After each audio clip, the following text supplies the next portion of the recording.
We're here back at Sam's property in Ipswich in southeast Queensland, and we're going to break down all the work he's been doing, what our original plans were for this site, what he's done on the home in terms of the renovations and adding value, and then what his future plans are with the space he's got out the back in terms of land. So Sam, maybe just run us through what the last few months have been like as far as renovating and what our plan was initially. The plan initially was to come in and just paint the exterior and leave it at that. Yeah, sort of a add a little 4 to bit 5 weeks. Lick of paint. And that's about all. I don't really do things in halves, so I fully painted the exterior, the interior, replaced all the hand railing and lighting and fixtures throughout the whole house. I managed to add a second bathroom. Which is huge. If you look at those bathrooms, what they were originally when we walked through, right.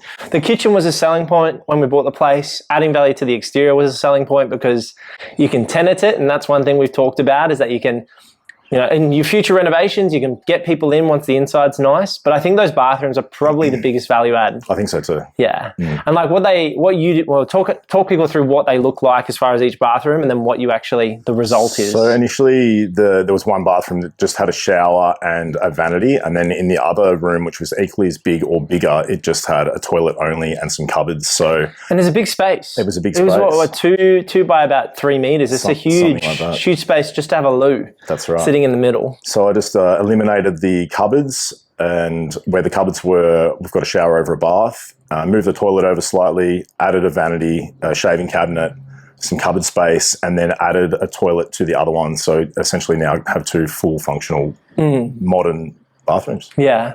And so the vision for this house was to buy in the mid to high 800s, to spend 50 to 100K, recycle that money back out and ideally double your money. And I've done 7, 8, 9, 10 renos at this point, and that's exactly how I got momentum in my journey. If you're happy to share, maybe just talk people through rough numbers, what DIYing cost you versus what a builder might cost to do the same work. Sure. Well, when the bank valuer came through yesterday afternoon, I just come off night shift. He said, "Oh, look, you've done some remarkable work to the place, and what do you think you've spent?" And I said, "I haven't had time to do the figures yet, but I would have to say, painting the exterior, painting the interior, increasing, adding a second bathroom, a 4th bedroom, I would have to say that I've added potentially 150 to 200,000 of value to the property." But between you and I, my maths isn't very good. So I ran some figures and I think I've spent about 43,000. 43, 45, even if it's 50K. Sure. If you round it up and say it's 50 grand and a builder would do it for 150, it's an amazing outcome. And that doesn't even include the uplift in that work. You're probably getting that 150, 200 uplift in total, you're thinking? I hope so. Waiting for the bank val. Yeah, we'll find out at probably 3 p.m. today. And that's the huge target with the DIY renovations. The cool thing is if you can work your day job and do these renos, it's tax-free money because you're not paying tax on these gains. It's going into the value of the asset. And then if you've got the cash flow, you can pull that money back out and then go and do future projects and work with it. And that's how I got my snowball. And Sam's done the exact same thing. And this is not your first rodeo. It's not my first. He's done it on another project, which we talked through. And I think we found our blueprint working together with our business at Purpose Property as to what works specifically for Sam. And you might be the type of client that wants to get your hands dirty, wants to do some DIY. If you can get that 2 times, or even in Sam's case, 3 times return, which is phenomenal, then you're making a lot of money outside of your day job. So if you're earning 100, 150 grand a year and you earn another 100 grand a year doing some renos on the side, that just bumps you to 250. And then if you do that year after year, you're getting to $500,000 in 2 years versus what you would have been earning half of that. Sure. And that's where it gets exciting for me, is once you can get that snowball. And the other thing I think talking people through is how you get a bit of a system. Like you built your trades, your team, your plumbers, your sparkies. Talk people through what it was like in the first renovation versus now coming to this site and how you might have found it a little bit different or easier. The first one was a lot. Yeah. I was there for 11 months. I had a couple of mates that were very helpful. I built some contacts in the street, Jimmy and James. Thanks, boys. They were extremely helpful. You better be watching this, boys. Jimmy and James, they're great. Top trades, we call them. So good. They came to this property as well.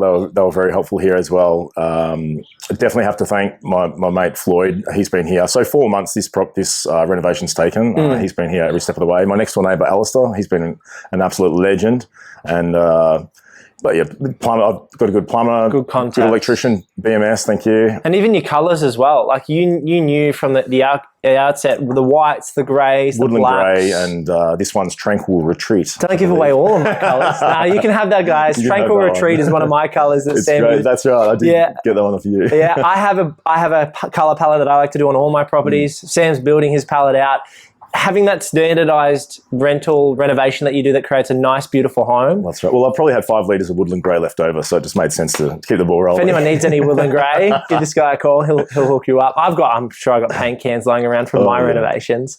But the reno is one side of the equation. Let's now talk about the bigger vision, because renos get you that short-term money. It gives you that blip of equity and cash as far as equity created in the asset.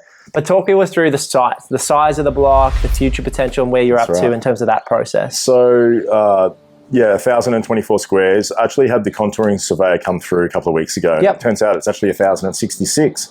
So, an extra 30, 40 square metres. That's cool. But we went through the builder and we've got the plans drawn up. Yep. We're not sure whether we're going to put it this way or that way yet. We're going to talk about that a little bit later. Yeah, for sure. I've sort of dropped the ball a little bit with the next stage is just financing and then start the build. So you can run through what we're doing. But yeah, so financing on these projects. So Sam's bought that 1,000 square metre block, southeast Queensland, renovated the front home. Now the idea is to build at least a minimum a 3-bed, 2-bath, but you're probably thinking 4-bed. 4 and 2. 4 and 2, which is perfect for this size block. If you have a smaller block like 700 or 650 square metres, that's where you do a 3-2, or you're short on land or you're doing a big granny flat. It's all in the detail, but on this site, 4-bed, 2-bath, brick home, ColourBond roof.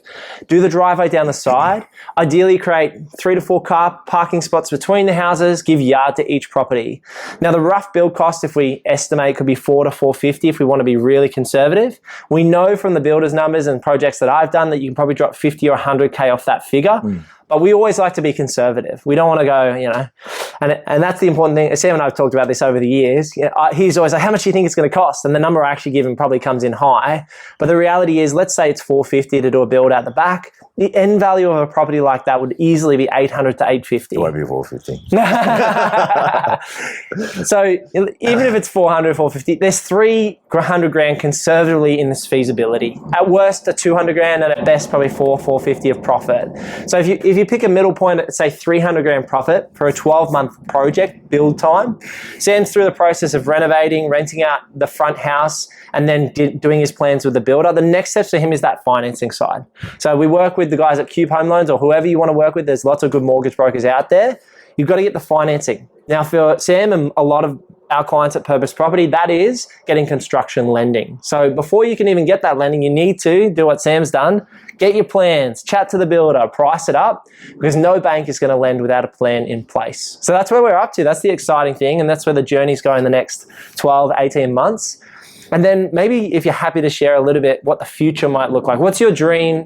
This project aside, I think it's good context for anyone watching on the YouTube channel to get a vision of what your vision is for your property journey and why are you doing it? What's the vision behind it, and what is the end goal in terms of the actual properties as well? I think it's sort of changed over the last couple of years. Initially, why I started was, I had one property and I thought I'd be 70 by the time I owned it. Yeah. So I got just paying down the debt. Just paying down the debt. Yeah. But now it's just to buy back my time and freedom and give me options for the future. Yeah, and you've worked so hard, right? Like you fly in, fly out for work. You've been doing that for years. 10 years. Yeah, it's hard work, but you're obviously rewarded for that as well. It's a balance. You're doing all this work on the side, and it's about that choice. And you might continue to work hard. Like people always ask me, why do you keep doing what you're doing? It's like, well, there are big parts of renovations and projects that you enjoy. There was obviously some crap parts too. Yeah, but it's in the end, it's very rewarding. Days like today, last week when we finished up and locked up the house and went to work, I was like, it's done. Like 4 months it took, and that's a great result. We'll see what the bank fell comes back at today and get onto the broker and your vision after this one would be to do more. I'd definitely like to do another one of these. I think, like you said, I've built a good team of trades and skill set. So I'd like to just continue doing this. Yeah. So maybe Sam does another 2 or 3 of these, and then I guess the other opportunities, once you get that asset base to 3, 4, 5, plus residential assets, then we're talking about commercials, unit blocks, that type of play comes in late game. And so, you've got to go on the journey. You can't just jump to the 3 mil commercial property or the 2 mil unit block. You genuinely have to start and cut your teeth. And I think with the tax changes, everyone's wondering, how do you do this moving forward? I think the basics still stand. You've got to buy well. Like, you've bought well in terms of population, growth, fundamentals, in terms of that 7 to 10 year time horizon. We're both confident in the growth over 7 years, but also short term. We're not waiting on the market. We're not hoping. Manufacturing value. We're manufacturing value through that cosmetic reno initially, and then you're making your 2 to 3 to 400 grand profit on a development. Then we could talk about keeping or selling, and then financing to go again. That's it. Yeah, this guy never wants to I don't sell. want to sell anything, but I will if I have to. Yeah, I used to say that. I think if you go back and watch 6 years ago when I made my second or third investment property, I'm never selling. I'm buying and holding. Why would I sell blue chip and good value and all the hard work?